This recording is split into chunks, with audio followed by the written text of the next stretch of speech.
the Coachcraft team to come forward. And if we have any questions, if you are in Regina, you can unmute. And we'll go to Regina first. If there's any questions on what you've seen or what you'd like more information on, we could give you some feedback now. We have some time. So unmute yourselves. And maybe I'll just go down the list. Al, do you have any comments or questions? You did. Here we go. No, not really. I have some questions formulating in my head. I might ask them later. I think this training is needed, and I love this form and this format. We have a whole bunch of people in the room who offer up their expertise, their skills. Thank you very much for now. When I got another question, just try to formulate it in my scroll brain. Yeah, we're with that. Lynette, do you have any questions or comments at this time? Hello, everyone. Yeah, I was thinking that the presentation that, well, not the same one, but Christine, when you were in Regina once, you did something very similar. And I really like this as a reminder of that. There's a lot of great information in here. And there are some things I'm not going to just take back to the clubs I coach that's for the clubs as well. One question I have,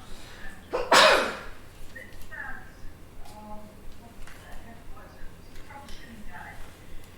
Would you recommend that that be used after club for coaching if we gave that to the members and like an anonymous survey and have it back to us? Is that on it, or is that what we use right there? Oh no, Can you repeat the question? Yeah, please? good. You can hear it. She was asking about the troubleshooting guide, and would you give it to all the members, or would it just go to the executive? And I'm going to ask Gord to answer that. Sure. There are actually two flavors of that document. No, just turn your body. Just speak to to turn the the Speak to the camera. How are we doing? Okay. There's always a class clown. There's two flavors of that document. There's one that Toastmasters created, which is the top part, where it says the corrective action. If you want, you can give that to the club, because the bottom part is really the activity that could happen. And I would likely share that more with the executive, but it depends on the size of the club. If the club is struggling, darn near everybody in that club is going to be on the executive. So you can use either or, but yeah, the idea is that in order for the club to be successful, everybody has to be engaged in it. So you can use it in any environment. There's no harm in using the full flavor that I've created with some input from the team, or the one that Toastmasters has created. Toastmasters is very binary. It's yes or no, whereas the version that we've created is more, here are the tactics, here's the inputs, and here's the measurement that you would get that Toastmasters provides. Answer the question? No, that did answer the question, and I don't have any other questions right now. Is that right? Lynette, that troubleshooting guide with just the questions is available on the TI website. So it's a good way to do it. If I could make one suggestion, it's a bit overwhelming to do it all at once, and I would probably suggest to go to the club with maybe 3 or 4 issues that are more prevalent that need to be looked at, and then decide what the actions are, and then go somewhere else. Yeah, good point. And Mark, do you have any comments? Right, that presentation reminded me of a few things that we need to be doing with the clubs we're working with. And I also like the thought of taking it to clubs that are possibly starting into the struggles and not knowing how to deal with it. Super. Thanks, Mark. And thank you all for joining us. That's great. No questions, Mark? No. Wonderful. Thank you for being with us. Any questions in the room? Elise, go. I got a question on the two coaches idea. So, how important is it to have 2 coaches instead of 1? And I would love to answer that. Marvin's question was, why is it important to have 2 coaches instead of 1? Toastmasters allows us to appoint 2 coaches per club, and the easiest statement for that is, as soon as you have 2, you have your job. So it's a lot of work for one coach to attend every meeting. If you have a buddy, you could go together. You could alternate meetings. One goes on holiday for a month and the other one is still consistently being there to ask the questions with the executive. I think that once we have two, it also gives a lot of hope to the club that there's a big support system outside of what they know. And I would say probably 80% of our members don't even go outside their club. They go to their corporate meeting, they go to their Monday night fun community thing. They don't know what an area contest looks like. They have no idea what the district division, 2 D words, I don't know which one's which. But 2 people from the outside have come into their club to help them and believe that it is worth being successful. And there's a lot of things that those 2 people then stand in the club and open, like you said, open opportunities for leadership and learning. So I think there's and we talked about that right at the beginning. You come in with 2 strong personalities that are willing to help, not take over, and the momentum starts to build. And when that energy is in the room, the guests who come will decide to be part of it. But if you keep doing what you've always been doing, you're going to get what you always got. And I think that's, Teresa wants to add something. The other thing is synergy. If one person can list 10 things that are beneficial about any situation in the world, so you sit down with a piece of paper and you're thinking about benefits, the things that need to happen to change, and you write down 1 to 10, and you can fill that in as an individual person. If you and I are working as a team, and we're going in with a problem that we have a solution to, we're trying to create solutions for, and we take the governors, the parameters off, as far as it must be this, or this. You and I can come up with 100 things together, and it's called synergy. And it's the sum part of the collective is greater than the parts of the individual. And so 2 coaches, great creative mindset can happen with that if you have a real relationship with the other coach, right? Can also be detrimental in that you're bumping around if you don't have those conversations about how are we going to do this together. But generally synergy, way better than the individual trying to make everybody see the benefit of paddling the same direction in the canoe. I think too, as an individual, we have ups and downs. So when we're down, the other coach is up. And so that increases the momentum for the club to keep going. And as soon as we lose the momentum, it's much harder to get going again. Where do you want to? Yeah. We see the future through the lens of our past. You're the only person in there as a coach. The approach that you're going to take is based on your history and what your understanding is. When you've got 2 coaches, now you have separate pasts, and that the experiences you've had throughout life and throughout your Toastmasters journey have been different. Now you're bringing an entirely different approach into the coaching by having 2 people instead of just 1. So 2 is a really good idea for just mixing up our experiences and our knowledge and what we can do to make a change. Okay, lots of talk. We all need a chance. Question. Real quickly, just building on Gord's comment, you also each have your own style, and people will relate to each of those coaches in a different way. So having multiple people also gives an opportunity for being more effective, as different executives may relate to the different coaches in different ways. When I look at this team, just what we have here and the skill set we have brought together, those 2 people also have 2 networks. So all of a sudden you've not doubled, you've probably 4 times the amount of help that could come to that club. So I think it's really valuable, and what we did last year as a district was we invited people to find somebody they wanted to work with. I think in the past there was a list of coaches and 1 and 2, go over there. And they didn't necessarily have the same philosophy or the same timetable or the same energy. So if you're picking somebody that inspires you and brings high energy to your performance, then you're more than half the job, because now it's fun. And that was part of that triangle. If the 2 coaches aren't having fun, it's going to be really hard to impart that to the club. So does that answer for me? Yeah, thank you. Lorraine? Okay, so I have a lot of questions. What's your most important one right now? But first off, I just want to say thank you guys for doing this. It was a lot of useful information, which I wish I had when I started coaching. And yeah, it was really good. So my first question, or it's a very broad question, but I'm more of a practical person. So my question really is, how do I get started? Because I've heard all of these wonderful ideas and do this and download this from the website and all of that. But the truth is that as a coach, I'm not going to interrupt the regular schedule of the club's meetings, right? They meet every week or twice a week or whatever. And at the beginning, I attend their meetings, or even before that, we both sign the agreement. I'm going to be your coach, and you're going to let me, and we both sign it without actually understanding the full impact or the content of it. So now we've both signed it, we've emailed it back to you, we've uploaded it on the website, and then I attend, or we attend the meetings week after week after week.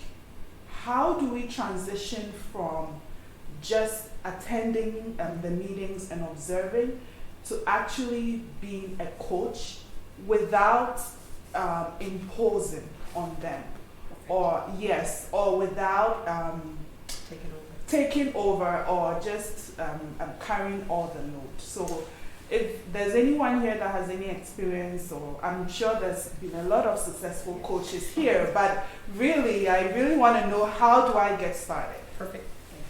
Can I start? Yes. Okay. So with the club coach agreement, you said that you signed it without actually understanding it, and that is one of the biggest keys. So as coach, you're going to carve time with the executive. You can do a coffee talk with the president and then go into the next executive meeting. Get yourself an invite to the executive meeting, because you are not the mover and shaker. You are the one that's coaching the movers and shakers, right? Again, coaches, you are not responsible for the heavy lifting. You are responsible for creating a relationship by which you can be an outside observer as to what's happening inside that club. So once everybody understands what your role is as coach, makes it much, much easier. Every time you go to a meeting, you'll be introduced as, this is our club coach. This is what our club coach is doing. And this is why they are doing it. So go back to the club coach agreement and sit down with your executive, with your president. And even if you just have to say, coffee shop, let's just meet at the Tim Hortons. There's 1,000 of them in every neighborhood in Calgary. So sit down with the executive, because they are the ones that you are motivating to do better, right? Because otherwise, if you're just going to every meeting, it feels like you're doing the heavy lifting. So establish that agreement. Go through every point. Know what your 4 points are and what their 6 points are. And get everybody to sign off on that. Was a lot of what I was going to say as well. I think when you start with a club, once that agreement is signed and everybody understands it, I think as a coach we kind of often come in with a bit of an agenda. If we've gone to a few meetings, we have a tendency to go, well, I'd like to see this and I think they should do that. And we need to put that aside a little bit. What I did with the club that I just recently coached was sat down with that executive and we went piece by piece through that troubleshooting guide. We saw where the hurts were, and then what we did is we prioritized. So everybody needs a place to start. We need to know what's going to be step number 1, because when it's so overwhelming, where do you begin? So what are the real priorities that this club needs to do right now, and then how are we best going to get there?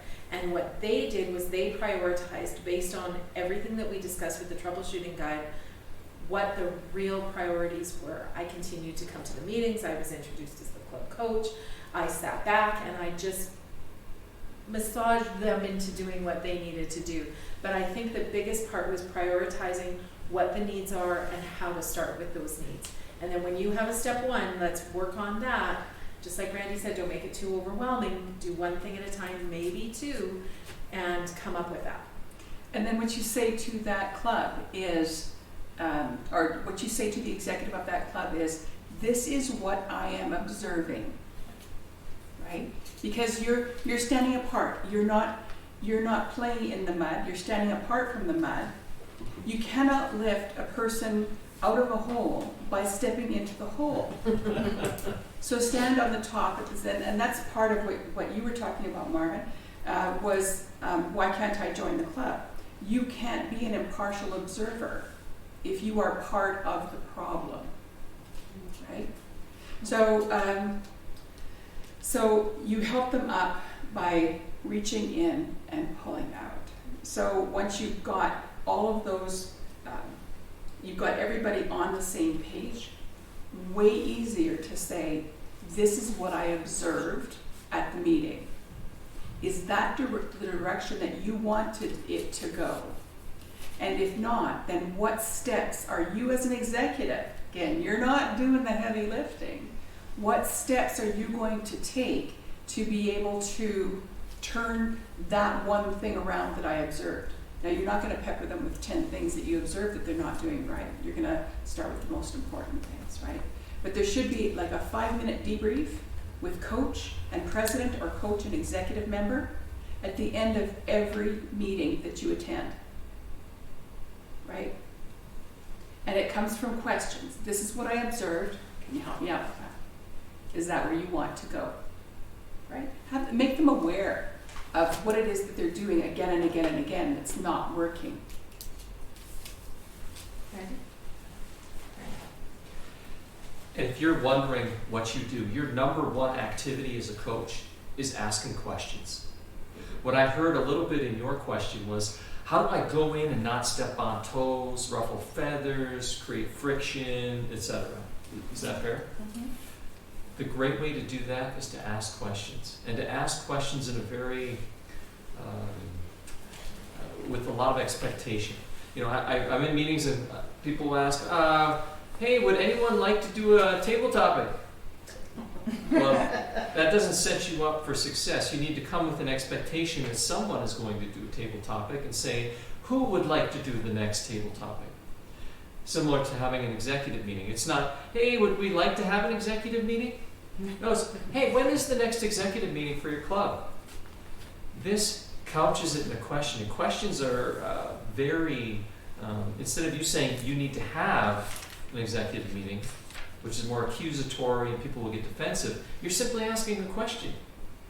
And when you ask questions, it takes a lot of the defensiveness out. When you tell people what to do, they get their back up. When you ask them questions, you move them down the path. Another question? Yeah. I love it. Thank you. So my second question, a lot of clubs have a culture or a set way of doing things. And like, for example, the club that I coach, it's like, I've observed a lot of things there that can be changed because my home club is a very strong and healthy club. So there's a lot of things that I like to change or introduce or implement.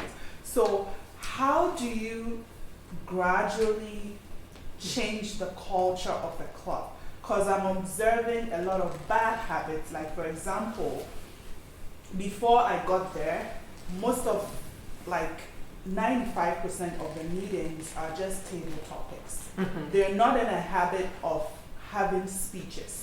And so it's like a foreign concept to them to have a speech. And so I started by giving my own speeches and having someone else evaluate.